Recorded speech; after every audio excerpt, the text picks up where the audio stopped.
What's going on, guys? Welcome back to another video here on my channel. Before we get started, if you drop me a like, comment and a subscribe, that would be fantastic. Also check out my match review from the weekend's game against Brighton, the 0-0 draw away from home. Drop me a like on that one if you can as well. But yeah, before we get into the video, we've got the Crystal Palace preview for the game tomorrow morning. I don't even know what to say anymore about predicted lineups or anything like that. Like, I'd love to predict the lineup, but I genuinely don't know what to do anymore. I said that Rodrigo would start, and he did, but not up front. They ended up doing this weird, or Bielsa went with a weird Dan James up front situation where we just decided to get the ball and ping it long to him, to the shortest guy on the pitch. It makes zero sense, but you know, I'll try and do a predicted lineup, but first of all, this is must win, and it's getting to that point now, because if we don't beat Crystal Palace and we don't win on the weekend against Brentford, we are genuinely in trouble for January, because we will not win another game before January. So this week is crucial. We have to win tomorrow. We have to beat Crystal Palace. We have to beat Brentford to keep the hope alive. You know, the teams around us have favourable fixtures. It's not super difficult games. Sorry if you hear people around me, people putting bins away. It was bin night last night. They're not super difficult games, and I think that, you know, Burnley can pick up points here and there. Obviously their game was postponed on the weekend, which is probably a good thing. Not that I think they would have beaten Tottenham, but you know, imagine if they did, we'd be in a whole world of trouble. But we could genuinely be in the bottom three coming into the worst month that we're going to have this season, or one of. And it's just not positive, and I don't really feel like we're gonna, you know, right now it's not feeling positive around the club, and you know, Calvin Phillips hasn't even been up to scratch. If I'm honest with you, I don't think he's been hasn't played super great at the moment. I don't think he's been, you know, I think his head's been turned a little bit in the way of he's been around the England squad, he's been around players, you know, Liverpool players that will be saying to him, you know, come to Liverpool, you know, even Man United players, even though I don't think he'd ever do it. But the whole situation right now, and look, Rafinha ain't going to want to stay after this. There's no way Rafinha will stay. I mean, we knew that anyway. Coming to this season, this is probably his last season. But I guess the frustrating part is that we keep filling these square holes with round pegs. You know, we keep putting right backs, central midfielders into right back, and you know, playing centre backs at left back, and putting wingers up front, and then putting midfielders up front, or strikers in the midfield. You know, centre backs into centre defensive mid. The only thing that doesn't change, I'm surprised he hasn't put Bamford in goals at this stage. And I know when, you know, Bielsa talks about having a versatile squad and having players that can play multiple positions, like your Dallas and Stroik and all that, and that, look, that's all fine, that all makes sense.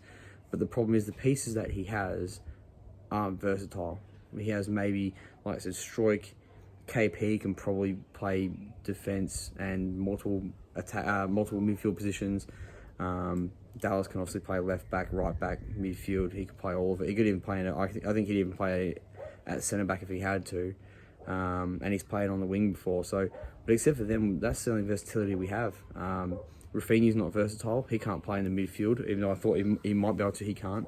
Dan James can't play up top. Jack Harrison can't play up top. I don't think Rafinha could play up top by himself. I mean, maybe, but we're just missing Bamford at this stage. We need him back, and we need Ayling back, an actual right back. Yeah, this is feeling really negative, so I'm trying to be positive, but you know, I keep saying we need to win. We need to win in the morning, but even I don't believe it at this point.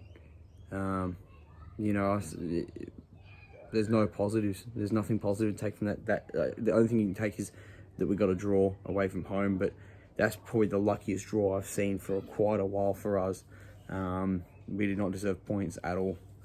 So if we play like that against Crystal Palace, they will smoke us, because Crystal Palace aren't a bad side. I think Brentford are better, but I think Brighton are better, but they can't finish chances. Tony and Mbeumo will put those chances away. So, you know, Brentford. So that's on. Sorry, not Crystal. That's Brentford, not Crystal Palace. Sorry, Crystal Palace, Zaha and Benteke and Edouard. They will score goals, and then on the weekend, Tony and that will score goals. And look, Brentford are on a bit of a downturn, so I'm feeling more confident that we have to beat Brentford. But Crystal Palace are no pushovers. Crystal Palace are a decent side. So, you know, and Conor Gallagher, a player that we were meant to get, O'Dirt, a player we were meant to get, you know, 12 million for O'Dirt, or Edouard, or whatever you want to call him. Conor Gallagher came to our training facilities and said he didn't want to come. You know, he'd be the perfect player. He would have been the perfect player. I think he's got 3 goals and 4 assists or something stupid like that, or 3 assists, 4 goals.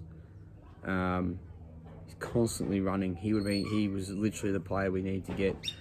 But everyone was like, oh, you know, don't get loan players, blah, blah, blah. Well, you know, we just had to get through this season.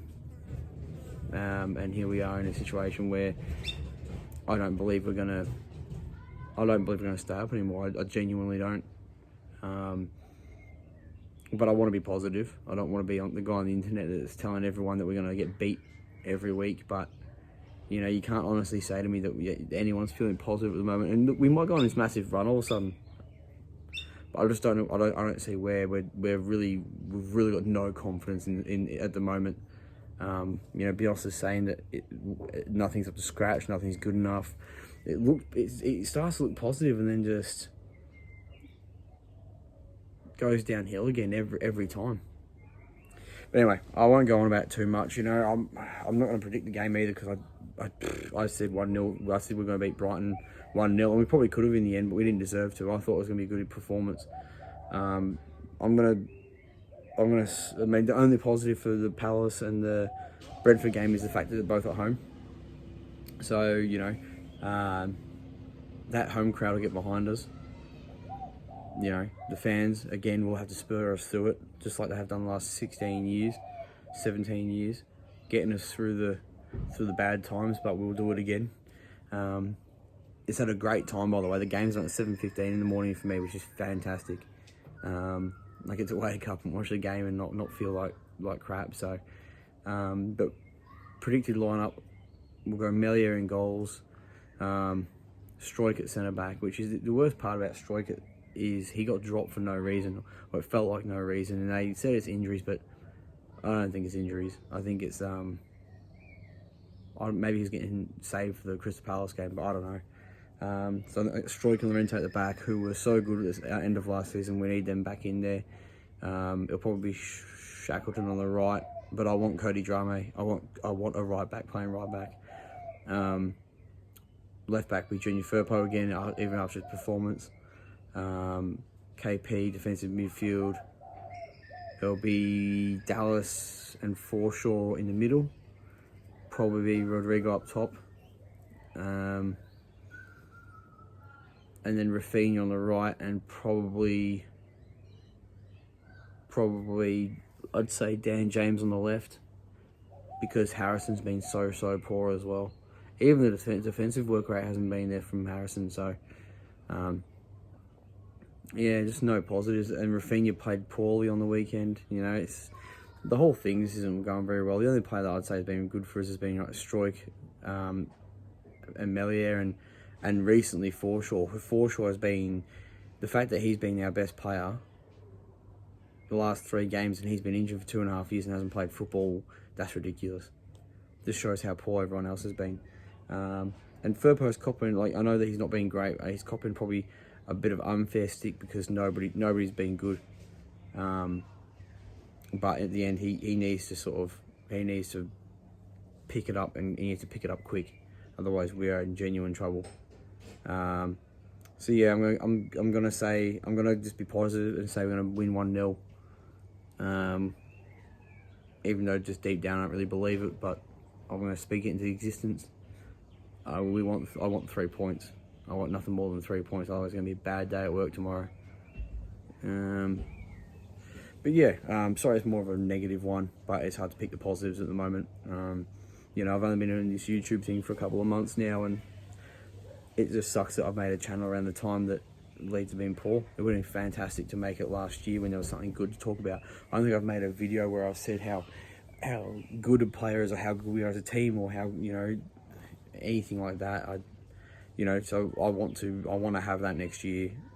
I want to have that for the rest of the year, and I want to have that at some point where I'm talking how good we were. I think Norwich was the only... Norwich? Yeah, probably Norwich was the only game that I turned around and said, wow, we were good. Sorry, no, not Norwich, Watford. Watford was the only game, sorry, not Norwich. We won 1-0 against Watford. And I said how good we were because we took the piss out of them. And the start of the Tottenham game, I thought we were good against West Ham as well in stages, but yeah, just didn't pick up the points we deserved. But and we were decent against Leicester, good enough anyway. But nowhere near where we were last year. So yeah, fingers crossed it starts tomorrow morning.